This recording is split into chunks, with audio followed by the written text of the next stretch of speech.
What's up, guys? Today I'm going to show you 6 ways to use what has become probably my favorite Final Cut plugin. It is Keyper from FX Factory. If you don't know about Keyper, what it allows you to do is cut the subject off of a background in your shot, no green screen necessary. Now, Final Cut did come out with kind of a competing effect pretty recently called the scene background removal. However, if you saw my comparison between native Final Cut effects and third-party effects that I posted a little while back, I'll put a card to it here, you know that I really liked Keyper better than the one that comes with Final Cut Pro, mostly because your subjects in the Final Cut Pro version need to actually walk into frame for that effect to work, whereas with Keyper, they can just be there. So as I've had Keyper for a while, I found so many different ways to use it. Some of them are like really fun. Some of them are much more practical, and I'm gonna run through them all with you right now. If you haven't grabbed Keyper yet, I'll link to it down below in the description.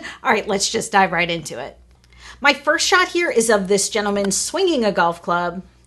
And what I wanna do is add sort of an impact effect when he makes contact with the golf ball. So what I'm going to do is select that clip in my timeline, hold down my Option key and click and drag. So I have 2 versions stacked on top of each other. Now let's open my effects browser and grab that Keyper effect, and I am going to drop it on that top clip. And now if I disable the bottom clip by selecting it and hitting V, you can see that my golfer is pretty well cut out there. I'm going to select that top clip again, and in my inspector window, I'm going to change the quality to high. And that's just going to give me a little bit of a cleaner key. And I'm just going to adjust the thickness a little bit as well. All right, let's enable that bottom clip again. And now with my attention focused on that bottom clip, I'm going to cue up my playhead right where he makes contact with the ball. I'm going to hit Command B to split that clip, and I'm just going to arrow over like 4 frames and hit Command B again. So I've sectioned out just 4 frames of this clip. Now I'm going to head on over in my effects browser to blur, and I'm going to grab the prism effect and drag it onto just that section. And then let's keyframe the amount of this effect. So I'm gonna add a keyframe here, dial it down to 0, arrow over 2 frames. Let's bring it all the way up. And then I'm gonna arrow over 2 more frames and bring it down. And now you can see, because I've used the Keyper effect, the building back here gets super blurry, so does this tree, but our golfer stays in perfect focus. All right, my next technique is really a fun one. This is one I would suggest only applying to someone who really has clean lines. You know, he doesn't have fluffy curly hair or anything, and he's got a lot of contrast over the background. In this case, I'm going to make 3 versions of that video, and I'm going to add Keyper to the top one and the center one. Now I'm going to disable the top version and select the center version of the video. And now I'm going to apply a Colorize effect. So in my effects browser under color, select Colorize and drag that on there. Let's remap the blacks to white and remap the whites to white and crank up that intensity. So he's just a solid white object here. Then in the inspector, let's draw our attention to the Keyper effect we've got. And I'm going to thicken this all the way up so it looks really solid. And I'm going to crank up the dilation all the way up to 10. Now I'm going to enable my top clip. And now I have an outline around my subject. Now you can see that the key I'm getting isn't perfect, right? So let's make some adjustments under the quality. Let's crank this up to high, and I'm going to crank it up the thicken as well. And now it looks much more solid. All right, this next technique is a more practical one. You can see we've got this woman, and she's giving us kind of a portrait shot over this background. Now, I think she looks great, but the one beef I have is that she looks really warm compared to the background. And I could try to apply a color mask to her face and clean this up a little bit, but honestly, Keyper just makes it so much easier. I'm going to, again, duplicate this clip in my timeline. Let's drop Keyper on the top layer.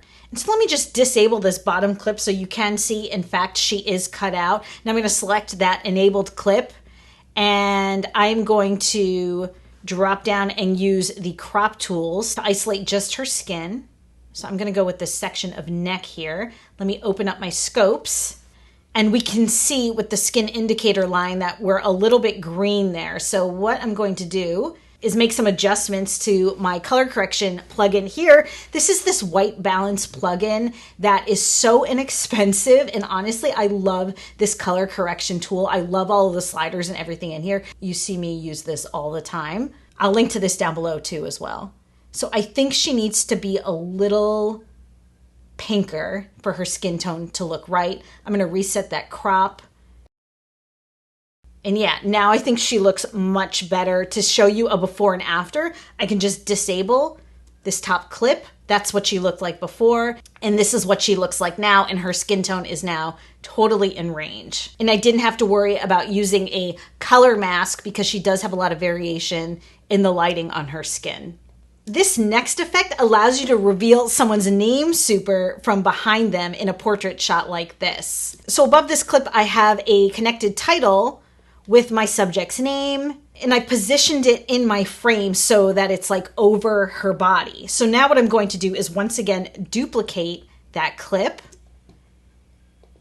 add the Keyper effect, and now her name is revealed in the camera move. My next application for Keyper is great for a shot like this where there's kind of a lot going on in the background and you really want to keep the focus in on the subjects. Now that is the Miami Dolphins practice field behind them, which is pretty cool. But if you didn't want to draw attention to that, here's what I would do. I'm going to again duplicate the shot, and then I'm going to cue up my playhead to where most of my subjects are visible. So with a shot like this where it's zooming out, I want to be at the very end of this frame. And then I'm going to drop the Keyper effect onto that top clip. This ensures that Keyper recognizes all the way down to her ankles as part of the subject. And if I disable this bottom clip, yeah, we've grabbed her ankles. Now let me enable the bottom clip, and in my white balance plugin here, I'm going to dial down the saturation all the way. Now all of our focus is entirely on the subjects and they look great. And my last effect isn't one I've been able to use quite yet, but it is really fun. I'm calling this like the reverse Roger Rabbit. So again, I'm going to duplicate this clip.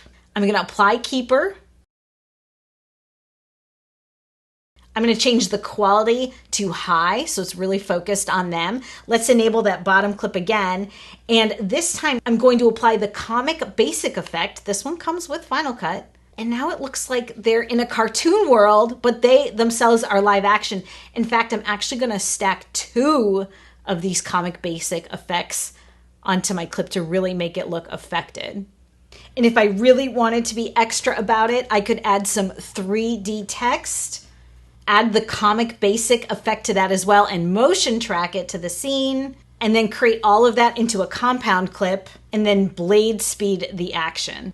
All right, there you go, guys. That is 6 uses for what is my favorite plugin here in Final Cut Pro. Did you guys like any of these ideas? Which one was your favorite? Let me know in the comments. Or if you're using Keyper in a different way, I want to hear about that too. Drop a link in the comments as well. Thank you so much for hanging out with me today. I picked out some other videos I know you're going to love, and I'll see you again.